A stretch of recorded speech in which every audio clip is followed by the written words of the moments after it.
ప్రవీణ్ అమ్మమ్మ మాట్లాడుకుంటుంటే విన్నాను. వాళ్ళ ద్వారా తెలిసింది అభి ఇప్పుడు ఢిల్లీలో ఉన్నాడని.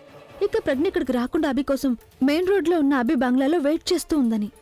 ఇప్పుడు ఈ స్టోరీ మోరలేంటో తెలుసా? ఇంతవరకు వాళ్ళిద్దరూ కలుసుకోలేదు. అంటే ఆ వీడియో అభి చూడలేదు, మన ముగ్గురం సేఫ్ గా ఉన్నాం. అలియా, ఇంకొక అవకాశం దొరికింది మనకి ఏమైనా చేయడం కోసం. తనుడు ఒక పంచి వీలైనంత త్వరగా నా హోటల్ రూమ్కి వచ్చి మేమిద్దరం ఇక్కడే ఉన్నాం. అలాగే, నేను అరగంటలో ఉంటాను. బాయ్. అసలు ప్రజ్ఞ ఫోన్ ఎందుకు కలవట్లేదు? ఇందాకటి నుంచి ట్రై చేస్తున్నాను. ఘన్శ్యామ్, ఘన్శ్యామ్, ఎక్కడున్నావు ఇంతవరకు? ఆలియా హోటల్కి వెళ్ళాలి, పద.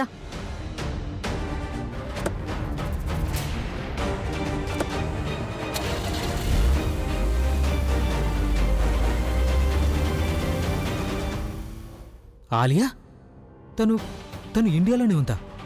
కానీ తన్ని కలవడానికి ఎంత హడావుడిగా వెళ్తుంది? ఒకవేళ ఆలియా కూడా నిఖిల్తో చేతులు కలపలేదు కదా?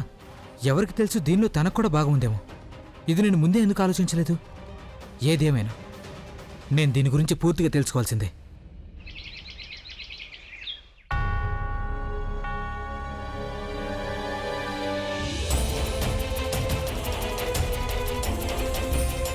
తను ఎందుకు ఇలా చేస్తుంది? అసలు నా నిర్ణయం గురించి నేను తనకి క్లియర్గా చెప్పేశాను. అలాగే ఇల్లు వదిలి వెళ్ళిపోయి తను కూడా తన నిర్ణయం గురించి క్లియర్గా చెప్పేసింది. మరి ఎందుకు తను ఇదంతా చేస్తుంది ఇప్పుడు? ఎందుకు నిన్న రాత్రి నుంచి తన నా గురించి ఇంత కేర్ తీసుకుంటుంది? ఒకవేళ తన గురించి నిజం చెప్పాలనుకుంటుందా, లేకపోతే ఇంకేమైనా అయి ఉంటుందా? ఏమాలోచిస్తుంది తను? తన మనసులో ఏమనుకుంటుంది? నాకేమీ అర్థం కావడం లేదు అసలు. ఇప్పుడు వచ్చాక తన్ని డైరెక్ట్గా అడిగి తెలుసుకుంటాను అసలు తనకేం కావాలో.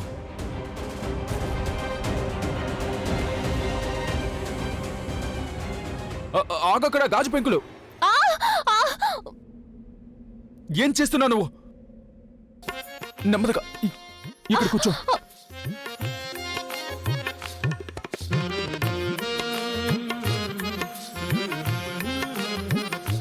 నువ్వు అసలు ఏం చేస్తున్నావు చూసుకొని వెళ్ళలేవా? కింద గాజు పెంకులు ఉన్నాయి, కానీ నువ్వు వాటి మీద ఎంత రక్తం కారుతుందో చూడు. ఒకవేళ నువ్వు ఇదంతా కావాలని ఏమీ చేయలేదు కదా? ఎందుకు అలా చూస్తున్నావు? నువ్వు కోరుకుంటున్నావు కదా నేను నీకు కట్టుకట్టాలి, నీ విషయంలో కేర్ తీసుకోవాలని. నేను నువ్వు నా విషయంలో కేర్ తీసుకున్నట్టుగా. ఎందుకంటే నువ్వు ఏం చేసినా దాని వెనక ఏదో కారణం ఉంటుంది, కానీ నేనే ఏ కారణం లేకుండా ఇలా చేస్తూ ఉంటాను. అసలు నేను ఇలా చేయాలో వద్దో తెలియట్లేదు. చేయకండి.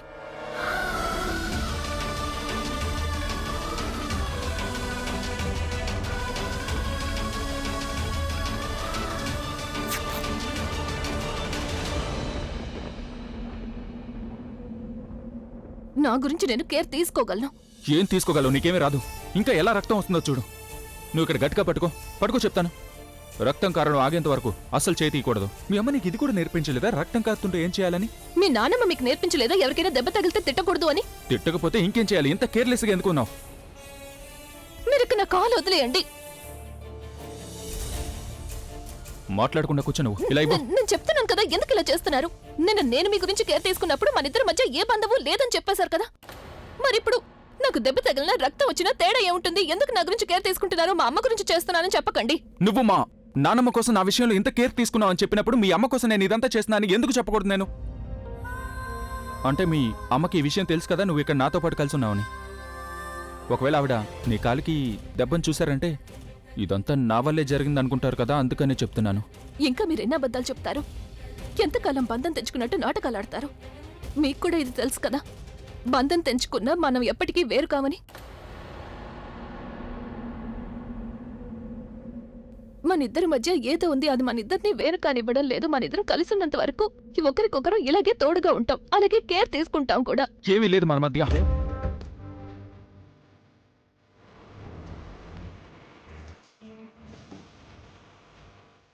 అంతా నీ భ్రమ అంతే.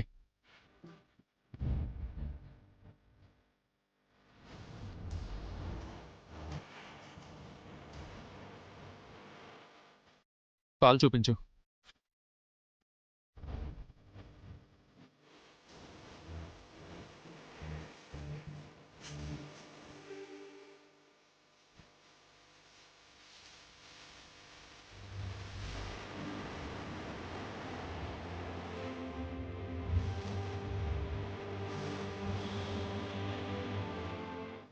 ఏ విధంగా నేను నా అపోహలను దూరం చేసుకున్నాను, నువ్వు కూడా అదే విధంగా నీ భ్రమను దూరం చేసుకో. చూడు, నా సమస్యలను ఇంకా ఎక్కువ చేయొద్దు. అలాగే నేను దీని గురించి ఇంకేమీ మాట్లాడాలనుకోవట్లేదు. మీరెందుకు అర్థం చేసుకోవడం లేదు? అంత క్లియర్ చేసుకోవడం చాలా అవసరం. మీరెందుకు ఒప్పుకోవడం లేదు? నాతో బంధం తెంచుకోగలరు, కానీ మీ మనసులో నా మీద ఉన్న ఫీలింగ్స్ ఎప్పటికీ అంతం కావు.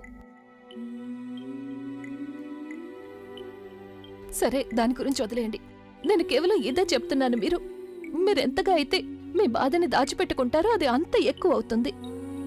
ఆ బాధ ఎప్పుడు తగ్గుతుందంటే మీరు మీ ప్రశ్నలకి జవాబులు తెలుసుకున్న తర్వాతే. ఎలాంటి ప్రశ్నలు లేవు ఇప్పుడు నా మనసులో. ఉన్నాయి, మీ మనసులో ప్రశ్నలు ఉన్నాయి. అలాగే నా మీద ప్రేమ కూడా ఉంది. ప్రేమ కాకపోతే కనీసం ఏదో ఒక ఫీలింగ్ ఉంది కదా, ఆ ఫీలింగ్ గురించి తెలుసుకోవడానికి ప్రయత్నించండి. ఒకవేళ మీరు దాని గురించి తెలుసుకున్నారంటే అప్పుడు మీకు మొత్తం అంతా అర్థం అవుతుంది, అన్ని ప్రశ్నలకి జవాబు దొరుకుతుంది. ఏమీ లేదు ఇప్పుడు నా మనసులో. లేదంటే నాకు ఒక అవకాశం ఇవ్వండి, ఒక్క అవకాశం ఇవ్వండి. సరే, నేను ఇది ఒప్పుకుంటున్నాను, మన ఇద్దరి మధ్య ఏ బంధము లేదని. నాకు మీ మీద ఎలాంటి అధికారం లేదు, కానీ కేవలం ఒక్క అవకాశం అడుగుతున్నాను. ఒక్కసారి మీరు నేను చెప్పేది వినండి. నేను చెప్పే నిజం పూర్తిగా వినండి, కేవలం ఒక్కసారి. ఏం చెప్తావు నువ్వు? నువ్వు నిజాయితీ పరురాలివి, నిర్దోషివి. అలాగే ఏదైతే జరిగిందో అదంతా తన్నుని చేసిందే, తను నాతో అబద్ధాలు చెప్తుందని. ఇంటికి వచ్చిన సాక్షులు కూడా అబద్ధాలు చెప్పారంటున్నావు నువ్వు. ఇదే నిజమని చెప్పాలనుకుంటున్నావా? విన్నాను కదా, నేను చాలాసార్లు ఈ మాటలు విన్నాను. నేను చెప్పాలనుకోవడం లేదు. ఈసారి నేను మీకు ఒకటి చూపించాలనుకుంటున్నాను.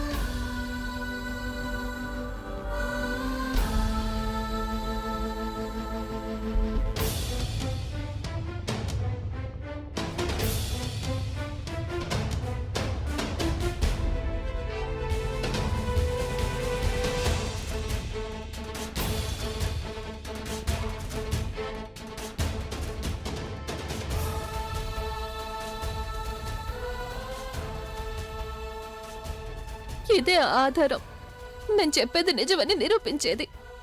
ఇప్పుడు ఏమీ మిగల్లేదు. నేను ఎప్పటికీ మీకు నా గురించి నిజం చెప్పలేను. మన బంధాన్ని నేను కాపాడుకోలేను. ఈ ఆధారంతో పాటు మన ఇద్దరి బంధం కూడా పూర్తిగా ముక్కలైంది. Just stop it! ఆపు ఇక ఈ ఏడుపులు అవి. ఇంకా ఎంత నాటకం ఆడతావు నువ్వు? నువ్వు నాకు ఎంతగా నచ్చ చెప్పడానికి ప్రయత్నం చేస్తున్నావు, అంతగా కోపం వస్తుంది నాకు.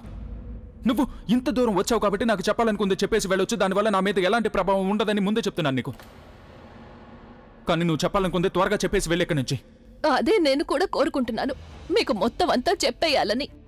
దానివల్ల ఏం జరిగినా జరగకపోయినా మీకు నిజం తెలుస్తుంది కదా. ఆ నిజాన్ని నేను ఇన్ని రోజుల నుంచి నా మనసులోనే దాచిపెట్టుకున్నాను. నేనేమనుకున్నానంటే ఈసారి ఖచ్చితంగా మీకు ఆధారాలతో సహా నిజమేంటో చూపిస్తానని. నాకు ఈ విషయం తెలీదా నిజం భారంగా మారిపోతుంది, చివరికి మనం దూరం అయిపోతాము అని. నేను దాన్ని మేనేజ్ చేస్తూ చేస్తూ చివరికి నా బంధాన్ని మేనేజ్ చేయలేకపోయాను.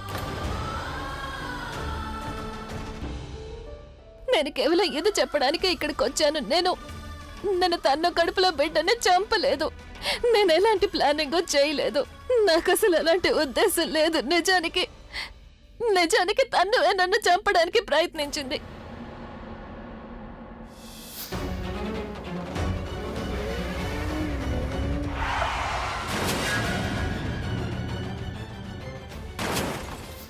ఎందుకంటే తనకి ఈ విషయం తెలుసు, తన కడుపులో ఉన్న బిడ్డ మీ బిడ్డ కాదు, నిఖిల్ బిడ్డ అని నేను మీకు చెప్పేస్తాను అని.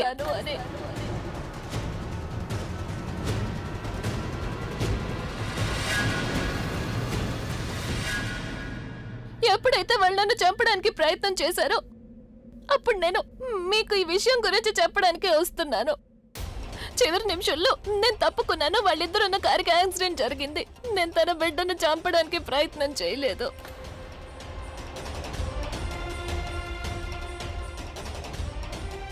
కేవలం వాళ్ళు చేసిన తప్పు వల్ల ఆ రోజు తన కడుపులో ఉన్న బిడ్డ చనిపోయింది.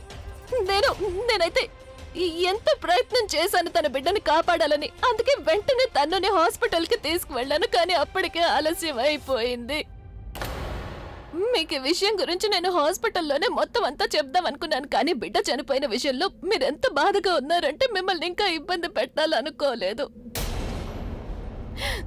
నేను ఏమనుకున్నానంటే ఇంటికి వెళ్ళిన తర్వాత మీకు మొత్తం అంతా చెప్పేయాలని.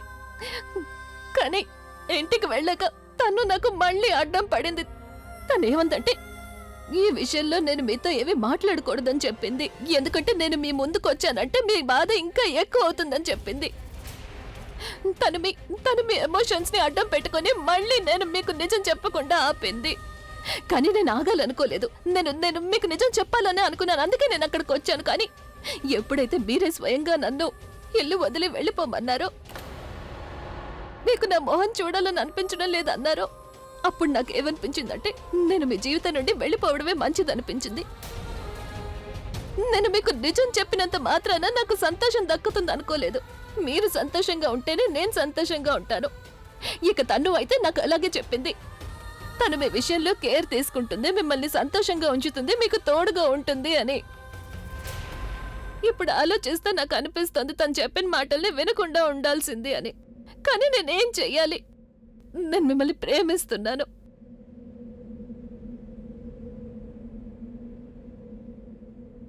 మీ సంతోషానికి సంబంధించిన విషయం అంటే నా బుర్ర పనిచేయడం మానేస్తుంది. నా మనసు నాకు పూర్తిగా చెప్తూనే ఉంది కేవలం నన్ను ఇంట్లో నుంచి బయటికి పంపించడానికి తను అలా అబద్ధం చెప్పింది అని. కానీ నేను మిమ్మల్ని బాధలో చూడలేకపోయాను. మిమ్మల్ని సంతోషంగా చూడాలనుకున్నాను.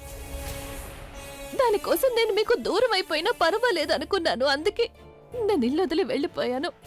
కానీ నేను ఇల్లు వదిలేసి వెళ్ళిన తర్వాత ఎప్పుడైతే నాకు తెలిసిందో తను మీకు తోడుగా ఉండడానికి బదులు నిఖిల్తో ఉంది అని, అప్పుడు నాకు చాలా కోపం వచ్చింది. నేను నిఖిల్ వాళ్ళ ఇంటికి వెళ్ళి చూసేసరికి తను నన్ను ఇంటి నుండి పంపించేసినందుకు సెలబ్రేట్ చేసుకుంటోంది. మీ సొంత బిడ్డ కాకపోయినా మీరు తన కోసం బాధపడుతున్నారు, కానీ వాళ్ళందరూ అక్కడ సెలబ్రేట్ చేసుకుంటున్నారు. నేను అన్ని విషయాల్ని మొబైల్లో రికార్డ్ చేశాను, అక్కడి నుంచి మీ దగ్గరకు వచ్చాను. కానీ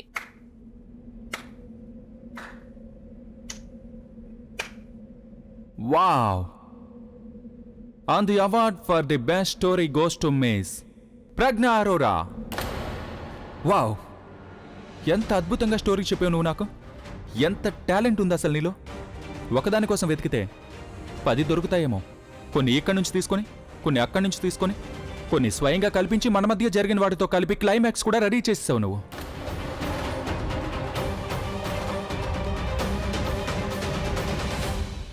నీకు తెలుసా, ఎవరైనా నీ ఈ కథను విన్నారంటే అప్పుడు ఖచ్చితంగా నీ మాటలు వాళ్ళు పూర్తిగా నమ్మేస్తారు. కానీ నేను అస్సలు నమ్మను. ఎందుకో తెలుసా? ఎందుకంటే నేను ఈ కథను ఇంతకుముందు కూడా విన్నాను కాబట్టి. నీకు తెలుసా, నాకు నువ్వు చెప్పిన ఏ మాట చాలా విచిత్రంగా అనిపించిందో? అన్నిటికంటే ముందు ఎప్పుడైతే నువ్వు నన్ను వదిలేసి వెళ్ళిపోయావో అప్పుడు నువ్వు నాకు ఇదే విషయం చెప్పావు. నువ్వు నన్ను నా బిడ్డ కోసం వదిలేసి వెళ్ళిపోతున్నావని. తనకి ఒక మంచి లైఫ్ ఇవ్వడం కోసం నువ్వు నీ లైఫ్ని సాక్రిఫైస్ చేసి వెళ్తున్నావని. తనకి తన హక్కుని ఇవ్వడం కోసం నువ్వు నీ హక్కుని వదిలేసి వెళ్ళిపోతున్నావని. ఇన్ఫాక్ట్ నువ్వు నా సంతోషాల కోసం నన్నే విడిచి వెళ్ళిపోయావు. రెండోసారి నువ్వు నన్ను విడిచి వెళ్ళినప్పుడు కూడా నువ్వు నాతో ఒకటే మాట చెప్పి వెళ్ళావు, నువ్వు నా సంతోషాల కోసమే వెళ్ళిపోతున్నావని. ఇప్పుడు నాకు నిజం చెప్పు, ఇదంతా అనుకోకుండా జరిగిందా లేక కావాలని చేశావా?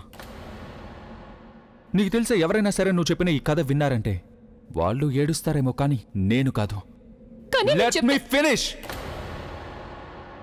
నువ్వు నన్ను ఒంటరిగా విడిచిపెట్టి వెళ్ళినప్పుడు ఇదంతా కూడా నువ్వు నా బిడ్డ కోసం చేస్తున్నావు అనిపించింది. అప్పుడు తనకి నా పేరు దక్కుతుంది, ఒక మంచి ఫ్యూచర్ కూడా దక్కుతుందని.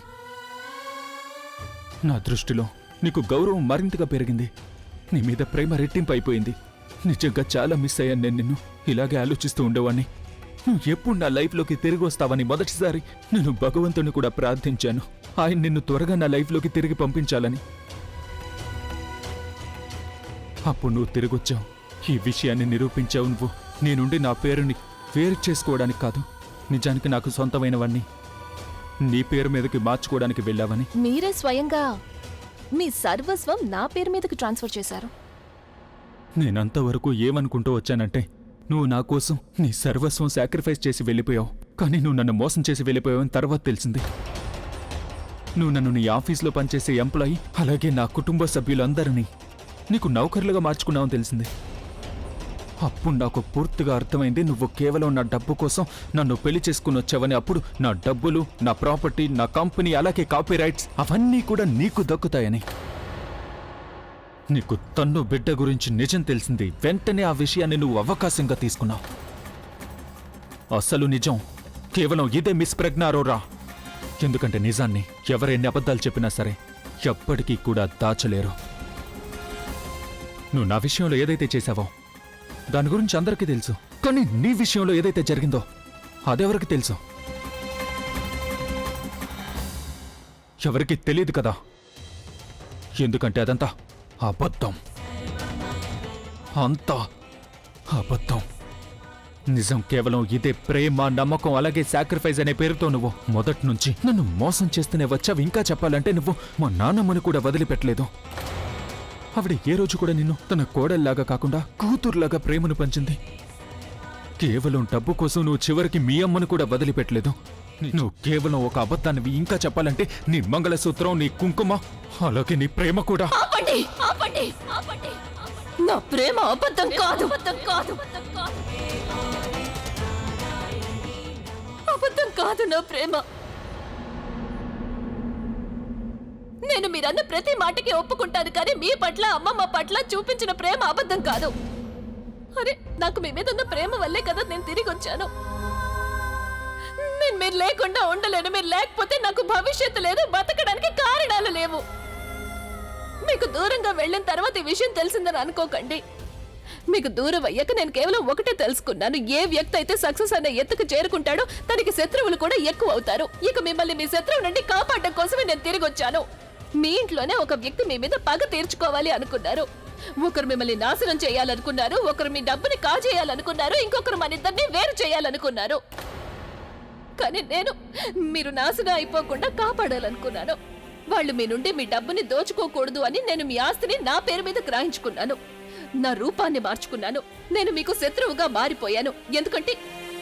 ఎందుకంటే చెడుని గెలవడం కోసం అప్పుడప్పుడు చెడ్డవాళ్లుగా మారిపోవాలి. నాకెలాంటి శత్రువులు లేరు. నా లైఫ్లో కేవలం నా ఫ్యామిలీ, ఫ్రెండ్స్, అలాగే నా ఫ్యాన్స్ మాత్రమే ఉన్నారు. నేను ఇంతవరకు నా లైఫ్లో కేవలం ప్రేమనే సంపాదించుకున్నాను. శత్రువులు అంటే ఎలా ఉంటారో అది నాకు ఎప్పుడు కూడా తెలియదు. కానీ ఎప్పుడైతే నువ్వు నా లైఫ్లోకి వచ్చావో అప్పుడు నాకు శత్రువు అనే పదానికి అసలైన అర్థం ఏంటో తెలిసింది. కానీ నువ్వు ఇప్పటికీ నాకు కట్టుకథలు చెప్తూనే ఉన్నావు. నువ్వు తిరిగి ఎందుకు వచ్చావంటే నీకు లగ్జరీ లైఫ్ బాగా అలవాటైపోయింది, అందుకనే కదా. ఏ లైఫ్ స్టైల్ అయితే నీకు నా దగ్గర దక్కిందో నువ్వు దాన్ని వదులుకోవాలనుకోలేదు. ఇక నువ్వు ఈసారి కాస్త ఎక్కువగా ఆలోచించావు. నువ్వు ఆ లైఫ్ స్టైల్ కోసం ఎవరి మీద డిపెండెంట్ అవ్వాలనుకోలేదు. ఎవరి ముందు నిలబడి డబ్బుల కోసం చేయి చాచాలనుకోలేదు కదా. ఇదంతా నిజం కాదు. నేను అవన్నీ కూడా లేకపోయినా సరే బతకగలను. నేనేదైనా లేకుండా బతకలేను అంటే అది మీరు. అందుకనే నేను మిమ్మల్ని కష్టంలో ఉన్నా, బాధలో ఉన్నా అస్సలు చూడలేను. నువ్వు నీ యాక్టింగ్ ని మానిస్తే మంచిది. నువ్వు అలా ఏడుస్తూ కూర్చుంటే అబద్ధం నిజంలా మారిపోదు కదా. ప్రేమ దేన్నైనా మార్చగలదు. ఏ ఆలోచనలతో, ఏ నమ్మకంతో నేను ఆ ఇంటికి తిరిగి వచ్చాను అంటే మన ప్రేమ, మన జీవితాల మీద ఏ శత్రువుల దిష్టి తగిలిందో దాన్ని తీసేయాలి అని. ఇలా చూడు నువ్వు. చాలు, ఇక మీరు నేను చెప్పేది విని తీరాల్సిందే. నేను మీకు మొత్తం అంతా చెప్తాను మొదటి నుంచి. ఎందుకంటే నాకు ప్రతి ఒక్క రోజు గుర్తుంది. ఆ ప్రతి ఒక్క రోజు నేను మీకు శత్రువులా మారి మీ కళ్ళ ముందు నిలబడ్డాను చూడండి. అది నాకు పెద్ద శిక్షగా మారింది. అప్పుడు నాకు అన్ని నిజాలు తెలుసు, కానీ నేను మీకు ఏది కూడా చెప్పలేకపోయాను. ప్రతిరోజు నేను మీ కళ్ళల్లో నా మీదున్న ద్వేషాన్ని చూసేదాన్ని. ఒక్కోసారి నాకెంత బాధగా అనిపించేదో అది కేవలం నాకే తెలుసు. నేను ఆ రోజు ఈ ఇంటిని వదిలేసి వెళ్ళిపోయాను. ఎందుకంటే నేను ఇలాగే అనుకున్నాను, తను నిజంగా మీ బిడ్డకి తల్లి కాబోతోందని. తను మిమ్మల్ని ప్రేమిస్తోంది, అందుకని మీరిద్దరూ పెళ్లి చేసుకోవడం మంచిదనుకున్నాను. ఏ ప్రేమను నేను మీకు అందించలేకపోయానో ఆ ప్రేమను తను మీకు అందించగలదు అనుకున్నాను. ఆ సమయంలో నేను ఆ ఇల్లు వదిలి వెళ్ళిపోతేనే అందరికీ మంచి జరుగుతుంది అనుకున్నాను. అందుకనే నేను వెళ్ళిపోయాను. నేను అతి కష్టం మీద మీ జ్ఞాపకాలతో బతకడం మొదలు పెట్టాను. తర్వాత నాకు ఈ విషయం తెలిసింది, మీరు తనుని పెళ్లి చేసుకోబోతున్నారని. మీ ఇద్దరికి నిశ్చితార్థం జరగబోతుందని తెలిసింది. నేను చాలా ఏడ్చాను, కానీ మీకంటూ ఒక ఫ్యామిలీ ఏర్పడుతుందని సంతోషించాను. నేను ఆ రోజు మీ ఇంటికి మీకు తన్నుకి శుభాకాంక్షలు చెప్పడానికి వచ్చాను. ఇంటికి చేరాక నేను మీకోసం చాలా వెతికాను. మీరెక్కడా కనిపించలేదు, కానీ తను కనిపించింది. నేను తనకి కంగ్రాచులేషన్స్ చెప్పడానికి ముందు తను ఫోన్లో ఎవరితోనో మాట్లాడుతూ ఉండడం నేను విన్నాను. ఆహా, నాకు తెలుసు. అభికి బిడ్డ గురించి అసలు నిజం తెలీదు. కానీ నీకు తెలుసు కదా, అభి నన్ను ప్రేమిస్తున్నాడు, మేమిద్దరం పెళ్లి చేసుకోబోతున్నామని. అప్పుడు ఈ బిడ్డ నీ బిడ్డ అయితే ఏంటి, అభి బిడ్డ అయితే ఏంటి? ఆ మాట విన్నాక నేనెంతగానో కంగారు పడ్డాను. నాకు అసలు ఏం చేయాలో అర్థం కాలేదు. నేను అన్నిటికంటే ముందు మిమ్మల్ని కలిసి మొత్తం అంతా చెప్పాలనుకున్నాను. మిమ్మల్ని వెతకడానికి ఆఫీస్కి వెళ్ళాను, కానీ అక్కడ కూడా క్యాబిన్లో మీ స్థానంలో వేరొకరున్నారు. నేనిప్పుడు తన ఆఫీసులోనే ఉన్నాను. ఇక ఇప్పుడు నేను మెల్లమెల్లగా నీ సహాయంతో తన పేరుని నాశనం చేస్తాను.